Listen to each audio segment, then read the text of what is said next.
Biker kicks old woman's dog, then finds out who her son is.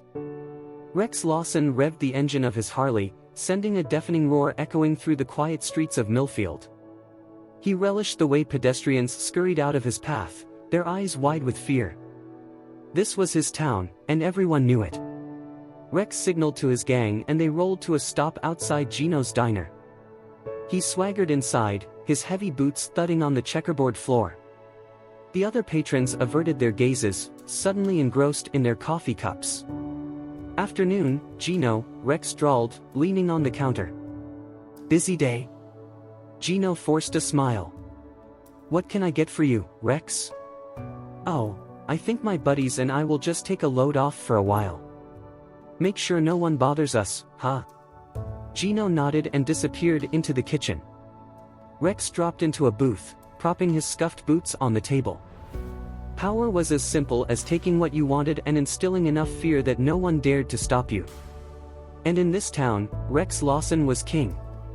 He surveyed his domain with a smirk, taking in the hunched shoulders and averted eyes of the diner patrons. They were all so pathetic, so weak. Not one of them had the guts to stand up to him and his crew. And that's exactly how Rex liked it. He leaned back, lacing his hands behind his head. Life was good when you were at the top of the food chain. And Rex planned to stay there, no matter what it took. Anyone who dared to challenge his authority would soon learn the true meaning of fear. With a chuckle, Rex signaled for Gino to bring him a beer. It was just another day in the kingdom of Rex Lawson, and the king was ready to hold court. Astor Lewis exited the post office, clutching a stack of envelopes. At her heel trotted Buddy, her faithful golden retriever. Though her fingers were gnarled with arthritis, Astor never failed to send birthday cards to her grandchildren. Buddy's ears perked up and he froze. Astor glanced across the town square to see Rex and his gang loitering near the war memorial. Tightening her grip on Buddy's leash, Astor began to skirt the edge of the square, hoping to avoid confrontation. All of a sudden Buddy lunged forward, barking excitedly at a squirrel. The leash slipped from Astor's hands as Buddy bounded toward Rex. A moment later, Rex's heavy boot made contact with Buddy's side. The dog let out a sharp yelp as he tumbled onto the pavement. Astor cried out in dismay, hobbling as quickly as she could to Buddy's aid. "Mangy mutt," Rex spat, giving Buddy another kick for good measure. He and his buddies guffawed while Buddy whimpered at Astor's feet. "Please," Astor begged, "he didn't mean any harm." "Keep your mutt away from me, you old bat," Rex growled, "or next time will be worse." With that, Rex swaggered off, leaving Astor to comfort her whining dog as a crowd of wide-eyed bystanders looked on in horror. Astor gathered Buddy into her arms, tears streaming down her weathered cheeks. How could someone be so cruel, so heartless? She had lived in Millfield her entire life, and never had she witnessed such blatant brutality. As she struggled to her feet, Buddy whimpering softly in her arms, Astor felt a wave of despair wash over her. Was this what her beloved town had become? A place where innocent animals were attacked in broad daylight while onlookers stood by, too terrified to intervene? Astor hugged Buddy close, whispering soothing words into his soft fur. She had to get him home, had to tend to his injuries. But even as she hobbled down the sidewalk, she couldn't shake the feeling that something fundamental had shifted in Millfield. A darkness had taken root, and Astor feared for the future of her once peaceful community. Just past the town limits, a battered Ford pickup came to a stop. The driver, Christian Lewis, gazed at the "Welcome to Millfield" sign with tired eyes. After 8 years in the military and 2 tours in Afghanistan, he had returned to the only place he'd ever called home. As he drove down Main Street, Christian couldn't help but notice how little had changed. Gino's diner still stood on the corner, its neon sign flickering like a weary sentinel. He parked the truck outside of the little craftsman house where he'd grown up and hopped out, grabbing his duffel bag from the passenger seat. The front door flew open and Astor Lewis came tearing down the steps, tears flowing down her wrinkled cheeks. "My boy," she cried, throwing her arms around Christian. "My boy is home." Christian dropped his bag and engulfed his mother in a hug. "Hi Mom," he said softly, his voice muffled by her sweater. Astor pulled back, cupping Christian's face. "Let me look at you," she sniffled, her eyes shining with pride. "My hero." Christian smiled and kissed her forehead. "No place I'd rather be," he said. But even as he spoke the words, Christian couldn't shake the feeling that something was amiss. "Come on," he said, slinging an arm around Aster's shoulders. "I'm starving. Hope you've got some of your famous meatloaf in the oven." As they walked into the house, Christian felt a wave of nostalgia wash over him. The worn hardwood floors, the faded family photos on the walls, the smell of his mother's cooking, it was all so familiar, yet somehow foreign after so long away. He dropped his bag in his old bedroom, taking in the high school sports trophies and military medals that adorned the shelves. Remnants of a life that felt like a distant memory. Downstairs, he found Aster setting the table, humming softly to herself.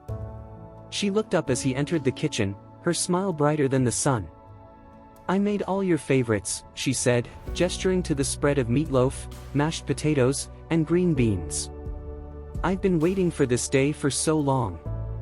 Christian swallowed hard, suddenly overcome with emotion. "Me too, Mom," he managed, pulling her into another hug. "Me too." Later that evening, Christian walked Buddy through the neighborhood, enjoying the crisp night air.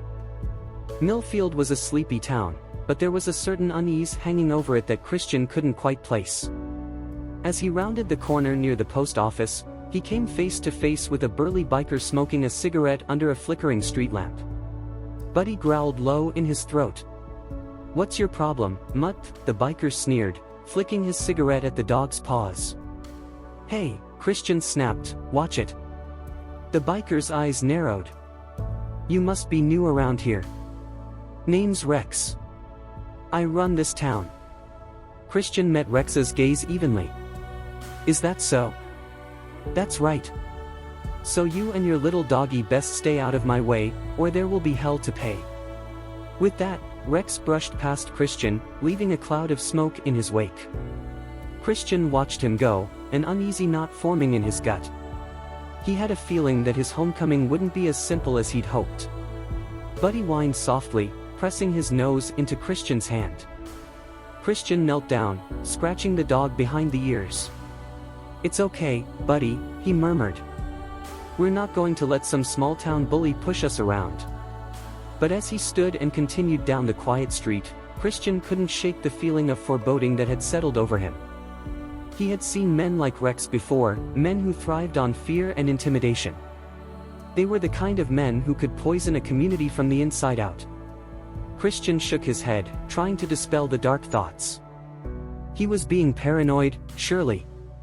Millfield was the kind of place where everyone looked out for each other, where doors were left unlocked and neighbors were always ready with a friendly wave. Surely one man, no matter how threatening, couldn't change that. But deep down, Christian knew better. He had seen firsthand how quickly a tight-knit unit could unravel under the strain of a toxic presence. And something about Rex set off all of his internal alarms. As he climbed the steps of his mother's porch, Christian made a silent vow. He would keep a close eye on Rex and his gang. And if they posed any threat to the peace and safety of Millfield, Christian would be ready. He had fought too hard, seen too much, to let his hometown fall victim to a tyrant.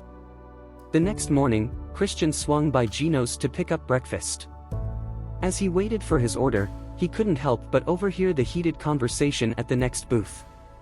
"I'm telling you, Marlene, it's getting out of control," a woman whispered. "Did you see what that horrible man did to poor Aster's dog yesterday?" Christian froze, his stomach plummeting. Slowly, he turned to face the women. "Excuse me," he said, struggling to keep his voice even. "Did you say someone hurt my mother's dog?" The woman's eyes widened. "You must be Christian," she said. "I'm so sorry, I didn't mean for you to hear it like this." "Please," Christian said, "tell me what happened." And so the woman recounted the events of the previous day while Christian listened in growing horror. By the time she finished, his hands were clenched in white-knuckled fists. "Thank you for telling me," he managed to say before grabbing his order and heading for the door, plans for a peaceful morning forgotten. There would be a reckoning for Rex Lawson, that much Christian knew for sure. As he walked back to his truck, Christian's mind raced. He had known men like Rex in the army, bullies who used their power to torment those weaker than themselves. But to target a defenseless animal? That was a new level of cruelty. Christian slammed his fist against the steering wheel, anger coursing through his veins. He had hoped that coming home would be a respite from the violence and injustice he had witnessed overseas. But it seemed that even in sleepy Millfield, evil could take root. He took a deep breath, trying to calm himself. Getting worked up wouldn't help anyone, least of all his mother and Buddy. He needed to approach this situation with a level head and a clear plan. As he pulled out of the parking lot, Christian made a decision. He would pay a visit to the sheriff's office and find out exactly what was being done about Rex and his gang. And if the answer was nothing, well, Christian had never been one to sit idly by in the face of injustice. His jaw set in grim determination, Christian pointed his truck toward the center of town. One way or another, he would ensure that the people of Millfield, and the animals who called it home, could live their lives in peace. Even if it meant taking on Rex Lawson himself. Aster looked up from her knitting to find Christian pacing the living room floor. "Sweetheart, what's wrong?" she asked, setting down her needles. Christian took a deep breath, forcing himself to unclench his jaw. "Why didn't you tell me about what happened with Buddy?" Aster's expression crumpled. "Oh Christian, I didn't want to bother you with it. Not when you've just come home." "Mom," Christian said, dropping to his knees at her side, "nothing is more important to me than your safety. If someone is threatening you, I need to know." Tears welled in Aster's eyes. "It's not just me," she whispered. "It's the whole town. That biker gang has been terrorizing Millfield for months now. People are afraid to speak up, afraid of what will happen if they do." Christian's blood ran cold. He had been gone for so long, fighting battles on foreign soil, while here in his own hometown, a war had been raging unnoticed. "I won't let them get away with this," he promised, taking Aster's hands in his own. "I swear to you, Mom, I'm going to put a stop to this. No matter what it takes." Aster smiled softly, reaching up to cup Christian's cheek. "You always were a protector," she murmured. "Even when you were a little boy, you never could stand to see someone hurting." Christian leaned into his mother's touch, feeling some of the tension drain from his body. She had always been his rock, his safe haven in a world of chaos. "I learned from the best," he said, managing a small smile. "You and Dad always taught me to stand up for what's right." Aster's eyes took on a faraway look, memories of her late husband clearly playing out in her mind. "Your father would be so proud of the man you've become," she said softly. "And so am I." Christian felt a lump form in his throat. He had spent so long trying to live up to his father's legacy, to be the kind of man who made a difference in the world. And now, it seemed, his greatest battle yet lay right here at home. He straightened his shoulders, a new sense of purpose flooding through him.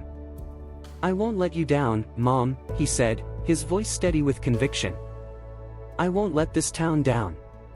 That's a promise."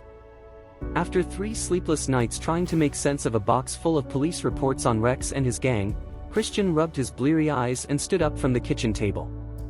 What he had learned turned his stomach. The gang was into everything from petty theft to drug running to extortion. They had half the businesses in town paying protection money. The police reports also showed a clear pattern. People who stood up to Rex had a habit of suffering nasty accidents. One man's store had been burned down, another had been hospitalized after a brutal beating. Fear kept the town silent and submissive. Christian knew if he was going to take on Rex, he had to tread carefully. He wandered into the backyard where Aster was watering her flower beds, humming softly to herself. She turned to him with a gentle smile. "You look exhausted, sweetheart," she said. "Come sit with me." Christian lowered himself onto the edge of a planter and Aster tucked a forget-me-not into his shirt pocket. "These were your father's favorite," she murmured, patting the little blue flower. "He said they symbolize true love, a connection that lasts through all hardships." Christian swallowed against the lump in his throat. His father had also been a military man, and he'd always hoped to make him proud. "I miss him," he said softly. Astor rested a hand on his arm. "He would be so proud of the man you've become. So proud." Christian met his mother's eyes, seeing his own fierce determination reflected back at him. "I won't let Rex terrorize this town any longer," he said. "Dad always said a true soldier isn't just tough, but smart. I think I know how to beat Rex at his own game." Astor squeezed his arm. "I believe in you, son. This community, it's like a garden. With enough care, it will thrive no matter how harsh the conditions. You just have to help them remember how to stand tall." Christian nodded, his mind already racing with plans and possibilities. He would need to be cautious, to gather allies and evidence quietly. But he had no doubt that with his mother's unwavering support and the strength of the Millfield community behind him, he could root out the poison that was Rex Lawson and his gang. He stood, brushing the dirt from his jeans. "I better get started," he said, leaning down to kiss his mother's cheek. "I've got a lot of work to do." Astor smiled up at him, pride shining in her eyes. "Go get them, soldier," she said softly. "Millfield is lucky to have you." With a final nod, Christian strode out of the yard, ready to begin the fight for his town's future. Rex Lawson wouldn't know what hit him. It started with a friendly game of pool at Sammy's bar. Christian sauntered in and challenged a member of Rex's gang to a game. By the end of the night, Christian had not only won a hefty sum of cash, but had charmed his way into an invitation to play poker with. It was supposed to be a regular Tuesday, but the whole Millfield community was buzzing with uncharacteristic energy. At dawn, a group of men had arrived at the Longman farm and without a word, began repairing the barn roof that had been damaged months ago by Rex's crew. In the elementary school, a teacher finally found the courage to stop paying the monthly tax demanded by the gang, and instead used the money to replace the rattly old furnace so her charges could learn without shivering. Astor Lewis held a town rummage sale, insisting folks could pay what they wished or take what they needed. It was really just an excuse to draw the community together, to subtly stitch back the ragged bonds that fear had worn threadbare. At Gino's, the lunch crowd chattered with guarded excitement about a rumor: Christian Lewis was going to revitalize Millfield's old rail station, bringing new economic opportunities and a connection to the larger world. No one mentioned the bikers. It was as if saying their names too loudly might summon them like vengeful phantoms. But they all saw the determination in Christian's eyes when he stood to greet yet another curious townsperson. He was a beacon, guiding his town back from the shadow of terror into the light of hope. A military man now fighting on the home front. What the townsfolk didn't see were the long nights Christian spent hunched over his kitchen table, annotating ATF files and composing anonymous tips. They didn't see him pacing the floor at 2 a.m., worrying over the dangers he knew were lurking for each brave soul who dared defy Rex's rule. They didn't see the battle-weary soldier, struggling under the weight of his community's hopes. But Astor saw. And each morning, she'd press a mug of strong coffee and a kiss to her son's head before he trudged out the door to wage his secret war. For Dad, she'd remind him, tapping the forget-me-not she still tucked daily into his pocket. For Millfield. And slowly but surely, Christian's quiet campaign began to bear fruit. More and more townspeople found their courage, standing up to Rex's crew in small but significant ways. A shopkeeper refusing to pay protection money. A teenager stepping in when a biker harassed an elderly woman. Little acts of defiance, sparks of bravery that Christian carefully fanned into a flame. He knew the risks, knew that every small victory put a target on someone's back. But he also knew that Millfield was worth fighting for. These were his people, his community. And he would gladly lay down his life to see them stand tall once again. The seeds of rebellion had been planted. Now it was time to watch them grow. Rex Lawson was not a man accustomed to being defied. So when he started hearing whispers of disobedience rippling through his town, his first instinct was to get mean. He and his boys stormed into Gino's one evening, bats in hand, ready to make an example out of the diner owner. But they found themselves facing not a quaking Gino, but a sturdy wall of townsmen, armed with everything from frying pans to nail guns. At their center stood Christian Lewis, his expression steely. I think it's time for you to leave, Rex. Rex gaped at him. I thought we were friends, Lewis. I thought you were smart. You want to end up in the hospital? Or worse? Christian smiled grimly. From where I'm standing, it looks like the odds are in my favor. Faced with the town's newfound backbone, Rex had no choice but to back down, slinking out of the diner amidst jeers and warnings. But Rex Lawson had not clawed his way to the top of Millfield's criminal heap by conceding defeat. No, he decided, it was time to remind the little town who was in charge, and he knew just where to hit Lewis where it would hurt the most. An evening later, Christian got the call from the hospital. Astor Lewis had been out in her garden when Rex's crew had roared by. Looks like the old biddy has a green thumb, they'd yelled, let's lend her a hand. According to witnesses, they had tried to drag Astor off, but Buddy had lunged to her defense, sinking his teeth into the biker's arm. The man had screamed in rage and driven his knife into the loyal dog's side before flinging him to the dirt. The gang had fled as neighbors began to gather, drawn by Astor's wailing and Buddy's final whimpers. The line went dead in Christian's ear, his whole body numb. The battle had turned personal. And Rex had no idea the hell he had just unleashed. Christian's vision turned red as he raced to the hospital, his knuckles white on the steering wheel. He burst into the ER waiting room to find his mother huddled in a plastic chair, her cardigan torn and her face streaked with tears. Mom, he choked out, dropping to his knees and pulling her into his arms. I'm so sorry, I'm so sorry. Astor clung to him, her thin shoulders shaking with sobs. They killed him, Christian, she wept. They killed my buddy.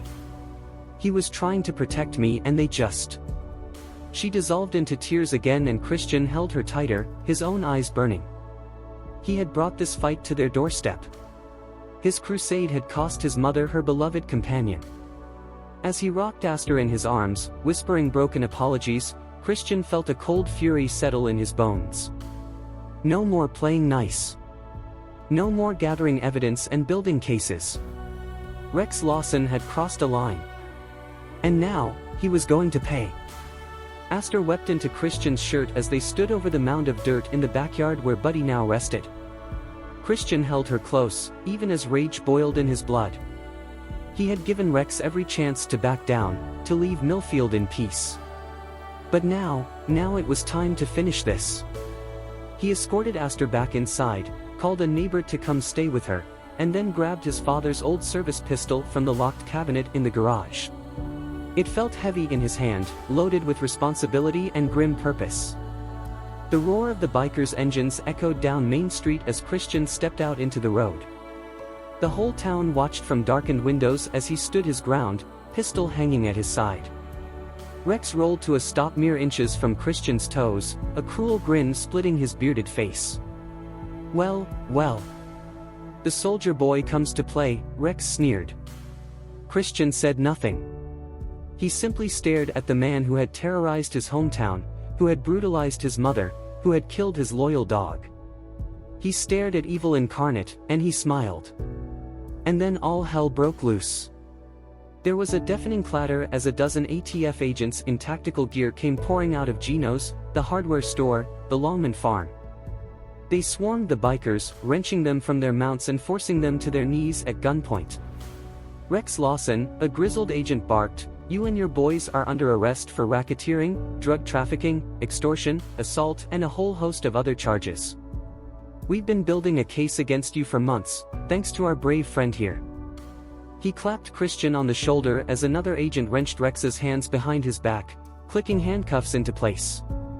"You think you're some kind of hero?" Rex spat at Christian. "You're nothing. This town is nothing." Christian holstered his pistol and stepped closer to Rex, meeting his furious gaze head-on. "You're wrong, Rex. This town is everything. These people, this community, they're worth more than you could ever understand. And today, they're finally free of you." As the ATF agents hauled the gang away, the people of Millfield began to emerge from their homes and shops. They lined the sidewalks, a quiet awe on their faces as they watched their tormentors disappear into a convoy of federal vehicles. Gino was the first to break the silence. "Thank you, Christian," he called out, his voice shaking with emotion. "Thank you for believing in us, even when we didn't believe in ourselves." A murmur of agreement rippled through the crowd, swelling into a chorus of gratitude and relief. Christian felt a lump form in his throat as he looked out over the faces of his town, his people. Justice had been a long time coming. But finally, Millfield could begin to heal. Christian holstered his pistol and stepped closer to Rex, meeting his furious gaze head-on. "You're wrong, Rex. This town is everything. These people, this community. They're worth more than you could ever understand. And today, they're finally free of you." As the ATF agents hauled the gang away, the people of Millfield began to emerge from their homes and shops. They lined the sidewalks, a quiet awe on their faces as they watched their tormentors disappear into a convoy of federal vehicles. Gino was the first to break the silence. "Thank you, Christian," he called out, his voice shaking with emotion. "Thank you for believing in us, even when we didn't believe in ourselves." A murmur of agreement rippled through the crowd, swelling into a chorus of gratitude and relief. Christian felt a lump form in his throat as he looked out over the faces of his town, his people. "This was all of you," he said, waving a hand over the crowd. "You're the ones who took a stand, who helped build the case against Rex brick by brick. You're the heroes today." As the townsfolk began to disperse, clapping each other on the backs and wiping away tears, Christian felt a small hand slip into his. He looked down to see Aster beaming up at him with watery eyes. "Your father would be so proud," she whispered. "Our little town has its heart back, thanks to you." Christian squeezed her hand. "Thanks to all of us, Mom. We did this together." In the days that followed, a sense of lightness seemed to settle over Millfield. Shopkeepers swept their storefronts with a newfound vigor, greeting passers-by with bright smiles. Children played in the park without fear, their laughter ringing out like a joyful symphony. The town came together to lay Buddy to rest, holding a small ceremony in the Lewis's backyard. As Christian watched his neighbors pay their respects, he felt a swell of love and pride for his community. They had been through hell, but they had emerged stronger, more united than ever. There was still healing to be done, still scars that needed tending. But as Christian stood arm in arm with his mother, surrounded by the faces of the people he loved, he knew that Millfield would be all right. They had weathered the storm, and now, they could begin to rebuild. Justice had been served. And while nothing could bring back what they had lost, Christian knew that Buddy's sacrifice, and the bravery of the Millfield residents, would never be forgotten. A new chapter was beginning for the little town. And Christian couldn't wait to see what it would bring. Weeks passed, and slowly but surely, Millfield began to heal. The police department, finally able to operate without fear of retribution, started actually serving and protecting. Businesses that had been bled dry by Rex's extortion began to thrive. The community center hosted a massive block party, a cathartic celebration of their liberation.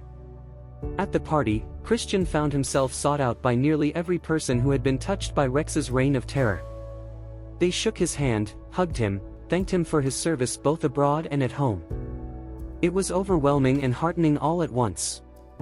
As the party wound down, Christian found himself sitting on a bench with Gino, sipping a beer and watching the sun paint the sky in fiery oranges and pinks. "I hope you're planning on sticking around," Gino said, bumping Christian's shoulder with his own. "Millfield needs men like you." Christian sighed, rolling the cool bottle between his palms. "I'm not sure what I'm going to do," he admitted. "For so long, all I've known is war, you know. Fighting the good fight. But now I'm not sure where I fit." Gino hummed thoughtfully. "Seems to me you fit right here. These people, they look up to you. You gave them back their courage. And if you want my 2 cents, I think your next mission should be helping them remember how to hope." Christian felt something loosen in his chest, a tightness he hadn't even realized he'd been carrying. Maybe Gino was right. Maybe, after all the battles he'd fought, his final post was right here at home. He drained the last of his beer and stood, clapping Gino on the shoulder. "Thanks, Man, he said sincerely. For everything. Gino waved him off. Don't mention it. Just keep doing what you're doing, yeah? Millfield's lucky to have you. As Christian made his way through the throng of happy townsfolk, accepting thanks and well wishes, he felt a sense of purpose settle over him. Gino's words had struck a chord. He had spent so long fighting other people's wars, securing freedom and justice for strangers half a world away. But here, in the town that raised him, among the people who knew him best, perhaps this was where he was meant to make his stand. A smile tugged at his lips as he caught sight of Aster, laughing with a group of her friends. She met his gaze and her smile widened, her eyes sparkling with happiness and pride. In that moment, Christian knew he was exactly where he was supposed to be. Millfield was his home, his heart. And he would spend the rest of his days making sure it remained a place of love, of safety, of hope. The soldier had finally found his true battlefield. And he couldn't wait to see what victories the future would bring. Aster found Christian in the backyard, fiddling with the engine of Dad's old ham radio. It had been a bright spot during his deployments, a crackling connection to home no matter how far away combat took him. I think I finally fixed the frequency dial, he called to her as she settled next to him with 2 sweating glasses of lemonade. I'm glad to see it getting some love again, she said, passing him a glass. She gazed over the flower beds she'd so lovingly tended to, a peaceful scene much changed from a few short months before. The Longman boys offered to help me re-landscape the front yard, she said. They say they've got big plans. Christian smiled to himself. Ever since Rex's fall, he'd noticed an awakening of neighborly spirit, of genuine care, spreading through Millfield. It was a beautiful thing to see. I think, he said slowly, I think I want to reopen Dad's old repair shop. Aster turned to him, her eyes bright. Oh, Christian. He would love that. The whole town would love that. Christian nodded. The guys down at the VFW have been talking about starting a support group, a place where vets can help each other readjust to civilian life. I want the shop to be a part of that, a place where we can come together and remember what it feels like to be part of something again. Aster laid a hand on his arm. You've given this town back its future, she said softly. I think you're exactly the person to help people rediscover who they are beyond all this. Christian looked out over the yard, the street, the community that had become his mission, his heart. It wouldn't be an easy road, rebuilding what had been broken, but he knew now that it was his road to walk. Here, among the people he loved, was where he would find his true purpose, his lasting peace. He picked up the ham radio and smiled. It was time to get to work. As the sun began to dip below the horizon, Christian and Aster sat side by side, sipping their lemonade and listening to the gentle hum of the radio. It was a sound of connection, of hope, a reminder that no matter how far apart people might be, they were never truly alone. Christian knew there would be challenges ahead, knew that healing was a long and often painful process. But he also knew, with a bone-deep certainty, that Millfield was up to the task. They had proven their strength, their resilience, their unbreakable spirit. Together, they would rebuild. Together, they would remember what it meant to dream. And together, they would make sure that the darkness that had once threatened to consume them would never again find footing in their beloved town. The road ahead was long. But Christian knew, as he sat shoulder to shoulder with his mother, that every step would be worth it. Millfield was home. And he would walk beside his town, his family, every step of the way.